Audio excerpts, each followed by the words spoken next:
కృష్ణారావుని AP వ్యాప్తంగా ఉన్నటువంటి police station అంటే కూడా ఒక పోలీస్ టూర్ వేపిస్తున్నారు. ఇంత చిన్న వయసులో నీకు ఎన్ని కష్టాలు రా బాబు. ఒక కేసులో బెయిల్ రాగానే మరో కేసు అరెస్ట్ చేస్తున్నారు. మచిలీపట్నంలో బెయిల్ రాగానే రావుని అరెస్ట్ చేశారు పాయకరావుపేట పోలీసులు.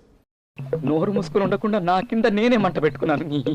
వైసీపీ ఎంతకు కొనేసింది, ఎంతకు వైసీపీకి అమ్ముడు పోయావు రావణ్ నువ్వు? ఫస్ట్ ఆఫ్ ఆల్ వైసీపీ డబ్బులు ఇచ్చిన మాట వాస్తవమే, అమౌంట్ ఇచ్చిన మాట వాస్తవమే. తమరి గురించి నాకు తెలీదా చెప్పండి. తెలుసు కదా. 2000 పుస్తకాలు చదివారు పవన్ కళ్యాణ్ అని చెప్పి చాలా మంది చెప్తూ ఉంటారు. ఆయన మాత్రమే కాదు, ఆయన దగ్గరగా చూసినటువంటి వాళ్ళు. ఆ మాత్రం తెలీదా? ఏమి నవ్వండి మీరే కదా, చూస్తే జడుచుకొని సత్తాయి. I don't think Pawan Kalyan has read so many books. ఊరక కాళ్ళ దగ్గర బెడ్ల మీద పుస్తకాలు పడేసుకొని ఫోటో షూట్ల దగ్గర ఏంటి ఎలా కొలమా కాదు ఎర్నాకుళం. లేకపోతే పరిటాల రవి విషయానికి వస్తే నాకున్న ఇన్ఫర్మేషన్ ప్రకారం అయితే ఖచ్చితంగా గుండు కొట్టారనే అంటారు.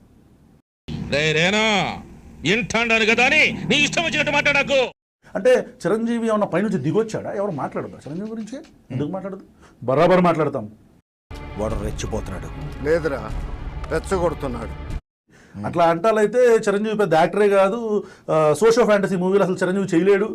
దేవుడు నోరిచ్చాడు, దానికి అడ్డు అదుపు లేదు. ఏది పడితే అది వాగేయటమే.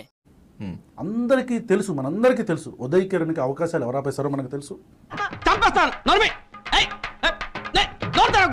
Pawan Kalyan is becoming as a threat for the state of Andhra Pradesh. ఏం మాట్లాడుతున్నారా నువ్వు? నీకేమైనా బుర్రున్నదారా?